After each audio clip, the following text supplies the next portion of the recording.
السلام علیکم ورحمۃ اللہ وبرکاتہ، نحمده ونصلی علی رسولہ الکریم، اما بعد فاعوذ باللہ من الشیطان الرجیم، بسم اللہ الرحمن الرحیم، رب اشرح لی صدری ویسر لی امری واحلل عقدۃ من لسانی یفقہوا قولی۔ سیدہ جمیل بنت یسار رضی اللہ تعالی عنہا، یہ جمیل نہیں ہے، کیا ہے؟ جمیل۔ ان کا خاندانی پس منظر، نام ان کا جمیل، والد کا نام یسار مزنی تھا۔ ان کے بھائی جلیل القدر صحابی سیدنا معقل بن یسار صلح حدیبیہ میں حاضر تھے۔ کیا نام ہے؟ معقل۔ جس درخت کے سائے تلے بیٹھ کر رسول اللہ صلی اللہ علیہ وسلم نے بیعت لی، یہ جلیل القدر صحابی اس درخت کی ٹہنیاں اوپر اٹھائے ہوئے تھے، یعنی آپ صلی اللہ علیہ وسلم سے تکلیف کو دور کر رہے تھے تاکہ رسول اللہ صلی اللہ علیہ وسلم کا چہرہ سب کو دکھائی دے سکے۔ سیدنا معقل بن یسار رضی اللہ عنہ کا بیان ہے کہ حدیبیہ کے مقام پر نبی کریم صلی اللہ علیہ وسلم ایک درخت کے سائے تلے تشریف فرما کر لوگوں سے بیعت لے رہے تھے، اور میں آپ کے سر کے اوپر لٹکنے والی ٹہنی کو اوپر اٹھائے ہوئے تھا۔ ہم اس دن 1400 افراد تھے۔ ہم نے آپ کے دست مبارک پر بیعت کرتے ہوئے یہ معاہدہ کیا کہ ہم راہ فرار اختیار نہیں کریں گے۔ جب خاص طور پر حضرت عثمان رضی اللہ تعالیٰ عنہ کی شہادت کی خبر پہنچی تھی اور مسلمانوں کے پاس کوئی اسلحہ بھی نہیں تھا، ایک تلوار تھی، اور وہ اس غرض سے آئے بھی نہیں تھے کہ لڑائی کریں گے، تو یہ سخت امتحان کا وقت تھا۔ لیکن ایمان کے ساتھ امتحان ہوتا ہے، آزمائش ہوتی ہے کہ انسان کس حد تک اپنے وعدے پر، اپنے قول پر پکا رہتا ہے، سچا رہتا ہے۔ تو بہرحال ایک ایک مسلمان نے وہاں پر نبی صلی اللہ علیہ وسلم سے اس درخت کے نیچے بیعت کی تھی کہ ہم حضرت عثمان کے خون کا بدلہ لیں گے اور بھاگ کر کہیں نہیں جائیں گے، باوجود اس کے کہ ہمارے پاس ہتھیار نہیں۔ سیدنا عمر بن خطاب رضی اللہ عنہ نے سیدنا معقل بن یسار رضی اللہ عنہ کو بصرہ کا گورنر نامزد کر دیا تھا۔ انہوں نے وہاں ایک نہر کھدوائی جو ان کے نام سے منسوب تھی، اور اسے نہر معقل کہا جاتا تھا۔ اس کے کنارے پر ان کا گھر بھی تھا۔ ابو نعیم نے ابو الاشہب سے بیان کیا ہے کہ انہوں نے حسن بصری کے حوالے سے بتایا کہ عبید اللہ بن زیاد نے سیدنا معقل بن یسار کی اس بیماری میں تیمارداری کی جس مرض میں اس نے وفات پائی۔ سیدنا معقل نے ابن زیاد سے کہا کہ میں تجھے ایک حدیث بیان کرتا ہوں جو میں نے رسول اللہ صلی اللہ علیہ وسلم سے سنی ہے۔ اگر میری یہ حالت نہ ہوتی جو تم دیکھ رہے ہو تو میں تجھے یہ حدیث نہ بتاتا، یعنی میں سخت بیمار ہو چکا ہوں اور مجھے نہیں معلوم کہ میں زندہ رہتا بھی ہوں کہ نہیں، تو میرے پاس علم کی جو امانت ہے وہ میں آگے پہنچا دینا چاہتا ہوں۔ میں نے نبی کریم صلی اللہ علیہ وسلم سے سنا، آپ فرماتے ہیں ما من عبد استرعاہ اللہ رعیتہ فلم یحطها بنصیحة الا لم یجد رائحة الجنہ۔ اللہ تعالیٰ اپنے جس بندے کو حکمرانی عطا کرتا ہے، یعنی جیسے انہیں بصرہ کا گورنر بنا دیا گیا تھا، اور وہ اپنی رعایا کے ساتھ خیر خواہی سے پیش نہیں آتا، تو وہ حکمران جنت کی خوشبو بھی نہ پا سکے گا۔ یعنی اتنی سخت بات ہے یہ، اور حدیث بھی صحیح بخاری کی ہے۔ ایک تو بڑی حکمرانی ہوتی ہے اور ایک چھوٹی چھوٹی ذمہ داری ہوتی ہے، تو جس شخص کے نیچے بھی کچھ لوگ کام کرتے ہوں انہیں ان کی فکر ہونی چاہیے، ان کی بھلائی، ان کی دین دنیا کی خیر خواہی کا پورا پورا لحاظ ہونا چاہیے، یعنی ان سے غافل نہیں ہونا چاہیے۔ یہ کیسی عمدہ نصیحت ہے جسے ایک وہ شخص بیان کر رہا ہے جس کی موت کا وقت قریب آ چکا ہے۔ ہو سکتا ہے کہ جو شخص اس نصیحت کو سنے وہ مرنے سے پہلے جلد توبہ کر لے۔ نصیحتیں اور عبرتیں تو بہت ہیں، لیکن ان نصیحتوں اور عبرتوں سے سبق حاصل کرنے والے لوگ کم۔ ابو البداح سے شادی۔ سیدنا معقل بن یسار کے چچا کا بیٹا ابو البداح ان کے پاس آیا اور اس نے معقل بن یسار سے ان کی ہمشیرہ جمیل کا رشتہ مانگا۔ جب انہوں نے رشتہ دینے میں موافقت کا اظہار کر دیا تو دلہن کو سیدہ عائشہ صدیقہ رضی اللہ تعالی عنہ کے پاس بھیجا گیا تاکہ ان سے دلہن کا لباس عاریتاً لے کر زیب تن کرے۔ مدینہ منورہ میں جو دلہن بھی سیدہ عائشہ رضی اللہ تعالی عنہ سے عروسی جوڑے کا مطالبہ کرتی تو آپ اسے عطا کر دیتی۔ اس طرح ان کی رخصتی کا عمل تمام ہوا۔ یعنی ہر دفعہ کوئی لاکھوں کا مہنگا جوڑا نہیں بنایا جاتا تھا، یہ طور طریقے جو آج ہم نے اپنا لیے ہیں اسراف کے، جس کی جواب دہی کرنی ہوگی، یہ اس دور میں نہیں تھے. ایک ہی جوڑا کئی لوگ پہن کر ایک دن گزار لیتے اور کام ختم ہو جاتا. اور حضرت عائشہ نے بھی جو اپنی شادی پر پہنا تھا وہ بھی دھلا ہوا قمیص تھا، یعنی بالکل نیا نہیں تھا، برانڈ نیو نہیں تھا. اصل میں ہم نے اپنی آخرت سے زیادہ، مقصد زندگی سے زیادہ شادیوں کو اہمیت دے دی، اور وہ بھی افسوس کے ساتھ یہ کہنا پڑتا ہے کہ پھر ہونے کے بعد اکثر ایسی ہوتی ہیں کہ نبھانا بھی مشکل ہوتا ہے. جب اللہ تعالیٰ خوشی دے انسان کو اور انسان اس خوشی کے موقع پر شکرانہ ادا کرنے کی بجائے اللہ کی نافرمانی کے کام کرے تو پھر اس کام میں کیا برکت ہو سکتی ہے. سیدنا معقل بن یسار جب بھی اپنی ہمشیرہ کے پاس آتے تو وہ ان سے یہی پوچھتی کہ آج قرآن مجید کا کون سا اور کیا حکم نازل ہوا ہے. یعنی ان کی دلچسپیاں نت نئے کپڑے بنانا نہیں تھے کہ اب کون سی برانڈ آ گئی ہے، اب کون سا نیا ڈیزائن آیا ہے. ہماری لڑکیاں تو یہ پوچھتی رہتی ہیں نا، تو یہ کیا پوچھتی تھی؟ قرآن کا کون سا نیا حکم آیا ہے. یعنی ان کی گفتگو گھر والوں کے ساتھ بھی علمی گفتگو ہوتی تھی. ان کے شوق، ان کی دلچسپی کچھ اور تھی. جیسے ہو سکتا کہ آپ میں سے کچھ لوگ گھر جاتے ہو تو گھر والے پوچھتے ہو اچھا بتاؤ آج کیا پڑھ کے آئی ہو، اور کچھ لوگ صرف کھانا پکانے کی اور کپڑوں کی اور دنیا کی باتیں کر کے اپنا وقت گزارتے ہیں. ہمارے لیے بہترین نمونہ صحابیات ہیں. ہمیں بھی اپنی زندگیوں کو ان کے تابع کرنا چاہیے. جو حکم بھی نازل ہوا ہوتا وہ انہیں بتاتے. اگر قرآن کا کوئی نیا حکم نازل نہ ہوا ہوتا تو وہ حدیث بتا دیتے جو انہوں نے رسول اللہ صلی اللہ علیہ وسلم سے سنی ہوتی. صحابہ کرام رسول اللہ صلی اللہ علیہ وسلم سے دنیا اور اس کے ساز و سامان کے بارے میں سوال نہیں کیا کرتے تھے. وہ ہمیشہ آخرت کے بارے میں پوچھا کرتے تھے اور آخرت میں ہی وہ دلچسپی رکھتے تھے اور اس کے لیے تیاری کرتے تھے. ابو البداء مالی طور پر کمزور تھے. بیوی نے اپنے خامند کی غربت و افلاس کے باوجود صبر و تحمل کے ساتھ زندگی بسر کی. رسول اللہ صلی اللہ علیہ وسلم نے ان دونوں کے حق میں خیر و برکت کی دعا کی. سیدہ جمیل، ان کا خامند ابو البداء، اور بھائی معقل بن یسار اکثر اوقات قرآن و حدیث کے مسائل میں بحث کیا کرتے. ان کی یہ بحث و تحمیس اس قدر مفید اور دلکش ہوتی کہ کیا کہنے. ان کے سبب قرآنی آیات کا نزول. سیدہ جمیل، ان کے خامند اور بھائی کے بارے میں قرآنی آیات نازل ہوئیں. محمد بن مثنی نے عبد العالی اور انہوں نے سعید اور قتادہ کے حوالے سے بتایا. وہ کہتے ہیں کہ ہمیں حسن نے بتایا کہ سیدنا معقل بن یسار کی ہمشیرہ کو ان کے خامند نے طلاق دے دی. وہ اسے چھوڑ کر الگ ہو گیا. جب اس کی عدت پوری ہو گئی تو اس نے پھر ان کے ساتھ نکاح کرنا چاہا، لیکن معقل بن یسار کو غیرت اور غصہ آیا اور انہوں نے کہا چھوڑیے، اب اس کہانی کو رہنے دیجیے. اس نے پھر نکاح کرنے کی کوشش کی، لیکن پھر معقل ان دونوں کے درمیان حائل ہو گئے. اللہ تعالیٰ نے آیات نازل کر دی. رسول اللہ صلی اللہ علیہ وسلم نے سیدنا معقل بن یسار کو اپنے پاس بلایا اور انہیں یہ قرآنی آیت پڑھ کر سنائی تو انہوں نے اپنی غیرت اور غصے کو ختم کر دیا. کتنی بڑی بات ہے، کتنی بڑی بات کہ اللہ کا حکم آئے اور انسان اس کے آگے جھک جائے کہ بس میری مرضی نہیں، اب اللہ کی مرضی. وَإِذَا طَلَّقْتُمُ النِّسَاءَ فَبَلَغْنَ أَجَلَهُنَّ فَلَا تَعْضُلُوهُنَّ أَن يَنكِحْنَ أَزْوَاجَهُنَّ إِذَا تَرَاضَوْا بَيْنَهُم بِالْمَعْرُوفِ ذَلِكَ يُوعَظُ بِهِ مَن كَانَ مِنكُمْ يُؤْمِنُ بِاللَّهِ وَالْيَوْمِ الْآخِرِ ذَلِكُمْ أَزْكَى لَكُمْ وَأَطْهَرُ وَاللَّهُ يَعْلَمُ وَأَنْتُمْ لَا تَعْلَمُونَ.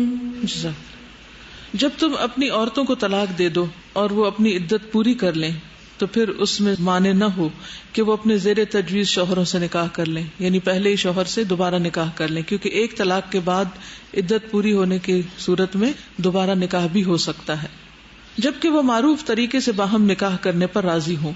تمہیں نصیحت کی جاتی ہے کہ ایسی حرکت ہرگز نہ کرنا، یعنی ان کے راستے میں رکاوٹ نہ بننا، کیونکہ عام طور پر جب لڑکی گھر آ جاتی ہے تو ماں باپ پھر کسی صورت میں روٹی ہوئی کو بھی ماننے نہیں دیتے، کہاں یہ کہ دوبارہ نکاح کرنے دے. یہ ہمارے معاشرے کا بھی ایک المیہ ہے، لیکن اللہ سبحانہ تعالیٰ نے اس سے روکا ہے، کیونکہ انسانی دلوں کی حالت بدلتے دیر نہیں لگتی. انسان اپنی غلطیوں پر معافی مانگ لیتا ہے اس سے جو کوتاہیاں ہوتی ہیں، خاص طور پر میاں بیوی کے حق میں ایک دوسرے سے جو کوتاہی ہو جاتی ہے، انسان جب غصے میں ہوتا ہے تو بہت کچھ کر جاتا ہے، لیکن جب غصہ ٹھنڈا ہوتا ہے اور اپنا مستقبل اور بچوں کا دیکھتا ہے تو پھر سوچتا ہے کہ میں نے غلطی کی اور واپس جانا چاہتا ہے. تو اسلام نے آخری حد تک واپسی کے راستے کھلے رکھے، الا یہ کہ کوئی اس تعلق کو مذاق ہی بنا لے یا عورت کو ستائے، تو اس صورت میں پھر جب 3 طلاقیں 3 دفعہ ایسا ہو جائے تو پھر راستہ بند کر دیا کہ بار بار اللہ کی آیات کو مذاق نہ بنایا جائے. تو یہاں پر فرمایا کہ تمہیں نصیحت کی جاتی ہے کہ ایسی حرکت ہرگز نہ کرنا اگر تم اللہ اور روز آخرت پر ایمان لانے والے ہو. تمہارے لیے شائستہ اور پاکیزہ طریقہ یہی ہے، اللہ جانتا ہے تم نہیں جانتے. اور اللہ تعالیٰ کے حکم کے آگے سر تسلیم خم کر دیا اور اپنی قسم کا کفارہ ادا کر دیا. اللہ تعالیٰ ابو البدا، جمیل اور معقل بن یسار پر اپنی رحمت کی برکہ برسائے اور انہیں اپنی رضا سے نوازے. یہ مومن لوگ تھے اور دین اسلام کے ساتھ وابستہ تھے. آمین یا رب العالمین. معقل بن یسار جو تھے، ان کو علم کا شوق تھا. معقل بن یسار کہتے ہیں کہ رسول اللہ صلی اللہ علیہ وسلم کے پاس ایک شخص آیا. اس نے عرض کیا، مجھے ایک عورت ملی ہے جو اچھے خاندان والی، خوبصورت ہے، لیکن اس سے اولاد نہیں ہوتی، تو کیا میں اس سے شادی کر لوں؟ آپ نے فرمایا نہیں. پھر وہ آپ کے پاس دوسری بار آیا تو آپ نے منع کر دیا. تیسری بار آیا تو آپ نے منع کر دیا، کیونکہ وہ صرف ایک انجوائمنٹ چاہتا تھا. تو آپ نے فرمایا، خوب محبت کرنے والی، خوب جننے والی عورت سے شادی کرو، کیونکہ قیامت کے دن میں تمہاری کثرت کی وجہ سے دوسری امتوں پر فخر کروں گا. اسی طرح ایک اور حدیث میں انہوں نے روایت کی ہے، معقل بن یسار سے مروی ہے کہ ایک انصاری آدمی نے ایک عورت سے شادی کی. اس عورت کے بال گرنے لگے. نبی صلی اللہ علیہ وسلم سے کسی دوسرے کے بال جوڑنے کا مسئلہ پوچھا گیا. بالوں سے بال جوڑنے کا، جیسے اگر چھوٹے بال ہیں تو دوسروں کے بال لگا کے وگ بنانا یا بیچ میں مینڈیاں کر کے ملا لینا، تو اس کا مسئلہ پوچھا گیا. تو نبی صلی اللہ علیہ وسلم نے بال ملانے والی اور ملوانے والی دونوں پر لعنت کی ہے، یعنی جو کروائے کسی پارلر سے یا پھر جو اس کا کرے. اور خاص طور پر جو جوڑا بنانے کے لیے بیچ میں پف رکھ دیتے ہیں وہ تو ویسے ہی ناپسندیدہ ہے. حضرت حسن سے روایت ہے کہ حضرت عمر نے صحابہ سے پوچھا، تم میں سے کون یہ بات جانتا ہے کہ رسول اللہ صلی اللہ علیہ وسلم نے دادا کو پوتے کے ترکے میں سے کیا دلایا تھا؟ اب معقل بن یسار نے کہا، میں جانتا ہوں. رسول اللہ صلی اللہ علیہ وسلم نے دادا کو 6واں حصہ دلایا تھا. عمر رضی اللہ تعالیٰ عنہ نے پوچھا، کس وارث کے ساتھ؟ انہوں نے کہا، یہ مجھے نہیں معلوم. عمر رضی اللہ تعالیٰ عنہ نے فرمایا، جب تمہیں یہ نہیں پتا تو پھر تمہارے یہ جاننے کا کیا فائدہ؟ یعنی کیونکہ مسئلہ حل نہیں ہوا تھا پوری طرح، لیکن آدھا مسئلہ تو خیر بتا ہی دیا نا. حسن کہتے ہیں کہ ایک مرتبہ معقل بن یسار بیمار ہو گئے. اب عبید اللہ بن زیاد ان کی بیمار پرسی کے لیے آیا. کہنے لگا، معقل کیا آپ سمجھتے کہ میں نے کسی کا خون بہایا؟ انہوں نے فرمایا، مجھے نہیں معلوم. ابن زیاد نے پوچھا، کیا آپ یہ سمجھتے کہ میں نے مسلمانوں کے نرخ میں کچھ دخل اندازی کی ہے، یعنی قیمتیں بڑھائی؟ انہوں نے کہا، مجھے نہیں معلوم. مجھے اٹھا کر بٹھاؤ اور پھر فرمایا، اے عبید اللہ سن، میں تجھ سے ایک حدیث بیان کرتا ہوں جو میں نے نبی صلی اللہ علیہ وسلم سے صرف 1-2 مرتبہ نہیں سنی، یعنی زیادہ بار سنی ہے. میں نے رسول اللہ صلی اللہ علیہ وسلم کو فرماتے ہوئے سنا کہ جو شخص مسلمانوں کے نرخ میں دخل اندازی کرتا ہے کہ ان پر ان کے نرخ بڑھا دے، یعنی قیمتیں بڑھا دے، تو اللہ تبارک و تعالیٰ پر حق ہے کہ قیامت کے دن اسے جہنم کے بڑے حصے میں بٹھائے. ابن زیاد نے پوچھا، کیا یہ حدیث نبی صلی اللہ علیہ وسلم سے آپ نے خود سنی ہے؟ انہوں نے فرمایا، 1-2 مرتبہ نہیں، یعنی زیادہ مرتبہ سنی ہے. اور پھر یہ بھی آتا ہے کہ جب اللہ تعالیٰ کا حکم آ گیا تو انہوں نے ان الفاظ میں اس کو قبول کیا کہ جب ان کی بہن کے متعلق آیات نازل ہوئی تو انہیں سن کر معقل بن یسار نے کہا، سمعا لربی وطاعتن، سمعا لربی وطاعتن، میرے رب ہی کے لیے سمع و اطاعت ہے، یعنی میں نے رب کا حکم سنا اور اس کی اطاعت کی. پھر اس شخص کو بلایا اور فرمایا، میں اسے تمہارے نکاح میں دے دیتا ہوں اور تمہارا اکرام کرتا ہوں، تمہیں عزت دیتا ہوں. اخضر بن معاویہ کہتے ہیں کہ میں بعض راستوں پر معقل بن یسار کے ساتھ تھا، ہم تکلیف دہ چیز کے پاس سے گزرے تو انہوں نے اس کو ہٹا دیا، یعنی اکٹھے جا رہے تھے تو راستے سے تکلیف دہ چیز انہوں نے ہٹا دی. پھر میں نے اسی طرح کی چیز دیکھی تو میں نے اسے پکڑا اور اسے دور کر دیا. اب وہ جو عمل دیکھا اس کے مطابق انہوں نے عمل کر لیا. کون تھے یہ کرنے والے؟ اخضر بن معاویہ. اخضر تو انہوں نے میرا ہاتھ پکڑ کر کہا، اے بھتیجے، جو کام تم نے کیا کیا اس پر تمہیں کسی چیز نے ابھارا؟ یعنی تم نے یہ کام کیوں کیا؟ میں نے کہا، اے چچا جان، میں نے آپ کو ایک کام کرتے دیکھا تو میں نے بھی ویسا ہی کر دیا. حدیث نہیں سنائی ابھی، صرف کر کے دکھایا. عمل کی زبان زیادہ بھاری ہوتی ہے.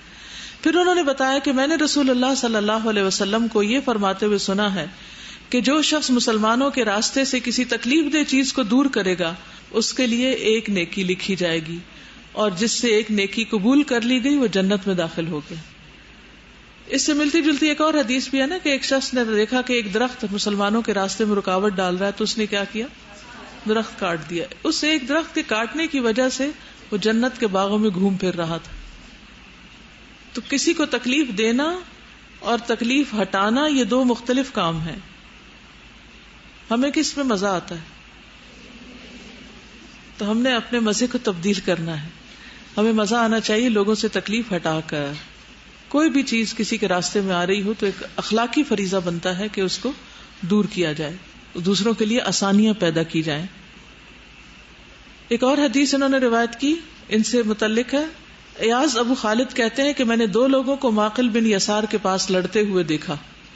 تو معقل بن یسار نے کہا رسول اللہ صلی اللہ علیہ وسلم نے فرمایا ہے جس نے جھوٹی قسم کھائی تاکہ اس کے ذریعے کسی شخص کا مال حاصل کر لے، یعنی جو قسم کھا کے مال حاصل کر لے، تو وہ اس حال میں اللہ سبحانہ وتعالیٰ سے ملے گا کہ اللہ تعالیٰ اس پر غضبناک ہوگا، ناراض ہوگا.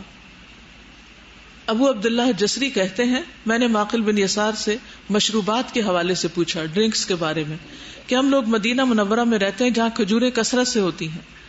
وہاں نبی صلی اللہ علیہ وسلم نے ہم پر کھجور کی فضیح نامی شراب کو حرام قرار دے دیا تھا. پھر ایک آدمی نے آ کر معقل بن یسار سے اپنی بوڑھی والدہ کے متعلق پوچھا کیا انہیں نبیذ پلائی جا سکتی ہے کیونکہ وہ کھانے کی کوئی چیز نہیں کھا سکتی. تو معقل نے اس کو روک دیا، یعنی پلانے نہیں دیا، نہ نبیذ پلانے دیا اور نہ فضیح پلانے دیا. انہوں نے کچھ حدیث اور بھی روایت کی ہیں. معقل سے مروی ہے کہ نبی صلی اللہ علیہ وسلم نے فرمایا حرج کے زمانے میں عبادت کرنا میری طرف ہجرت کر کے آنے کے برابر ہوگا. حرج کس کو کہتے ہیں؟ قتل کو. یعنی جب کثرت سے لوگ قتل کیے جا رہے ہوں گے اور بغیر وجہ قتل کیے جا رہے ہوں گے، اس زمانے میں عبادت کرنا، حق پر قائم رہنا، یہ ایسا ہی ہے، اتنے بڑے ثواب کا کام ہوگا جیسے کوئی مکہ سے مدینہ ہجرت کر کے جا رہا ہو. معقل بن یسار کہتے ہیں کہ رسول اللہ صلی اللہ علیہ وسلم نے فرمایا تمہارا رب کہتا ہے اے ابن آدم میری عبادت کے لیے اپنے آپ کو فارغ کر لو، میں تمہارا دل غنا سے بھر دوں گا، یعنی اطمینان سے بھر دوں گا دل، یعنی عبادت کے لیے وقت نکالا کرو. اور تمہارے دونوں ہاتھ رزق سے بھر دوں گا، یعنی ختم نہیں ہوگا. اے ابن آدم تم مجھ سے دور نہ ہونا ورنہ میں تمہارا دل محتاجی سے بھر دوں گا. ایک خالی پن ہوگا، اس میں ہر وقت ایک ضرورت کی کیفیت ہوگی، اور تمہارے دونوں ہاتھ مصروف کر دوں گا. تو کیا چیز دل کو غنا سے بھرتی ہے اور ہاتھوں کو رزق سے؟ اللہ کی یاد، اللہ کی عبادت، اللہ کی طرف رغبت کرنا. لیکن بعض اوقات ہم سمجھتے ہیں کہ دین کا کام جو ہے یا عبادت کا کام جو ہے وہ ہماری دنیا کے راستے میں رکاوٹ ہے. ہم دنیا کے کام توجہ اور شوق سے کرتے رہتے ہیں، جو ہی نماز کا وقت آئے تو نماز پڑھنے کی کیفیت کیا ہوتی ہے؟ بس 4 ٹکرے ماری اور بات ختم. کچھ بھی ہو اپنی عبادت کو آسان طریقے سے ادا کرنا ہے، اسی سے ہمارے دین دنیا کے مسائل حل ہوں گے. سیدنا معقل بن یسار نبی صلی اللہ علیہ وسلم سے مرفوعاً بیان کرتے ہیں کہ کسی آدمی کے سر میں لوہے کی سوئی ٹھونس دی جائے، یہ اس کے لیے اس سے بہتر ہے کہ وہ کسی غیر محرم کو چھوئے، غیر محرم عورت کو ہاتھ لگائے جو اس کے لیے حلال نہیں. یعنی اتنا بڑا گناہ ہے کہ ایک مرد کسی عورت کو ہاتھ لگائے. اور آپ نے دیکھا ہوگا کہ رش والے بازار ہوتے ہیں، بعض اوقات مسلمان مرد ہی مسلمان عورتوں کو چھیڑ رہے ہوتے ہیں. کبھی سمجھ نہیں آتی کہ یہ کس قسم کا اسلام ہے. اللہ تعالیٰ سب کو ہدایت دے. سیدنا معقل بن یسار سے روایت ہے، نبی صلی اللہ علیہ وسلم سے بیان کرتے ہیں کہ صبر کرنا اور عفو درگزر کرنا افضل ایمان ہے، کیونکہ ایمان صرف قول کا نام نہیں بلکہ فعل بھی اس میں شامل ہے، اعمال بھی شامل ہے. تو اعمال میں عفو درگزر اور صبر بہترین اعمال ہیں. معقل بن یسار کہتے ہیں کہ رسول اللہ صلی اللہ علیہ وسلم نے فرمایا مسلمان اپنے علاوہ یعنی دوسرے نان مسلمز کے مقابلے میں ایک ہاتھ کی حیثیت رکھتے ہیں اور ان کے خون برابر ہیں. یعنی ہر مسلمان کی عزت، اس کی جان مال دوسرے مسلمان پر حرام ہے. وآخر دعوانا ان الحمد للہ رب العالمین. سبحانک اللہم وبحمدک اشہد ان لا الہ الا انت استغفرک واتوب الیک. السلام علیکم ورحمۃ اللہ وبرکاتہ.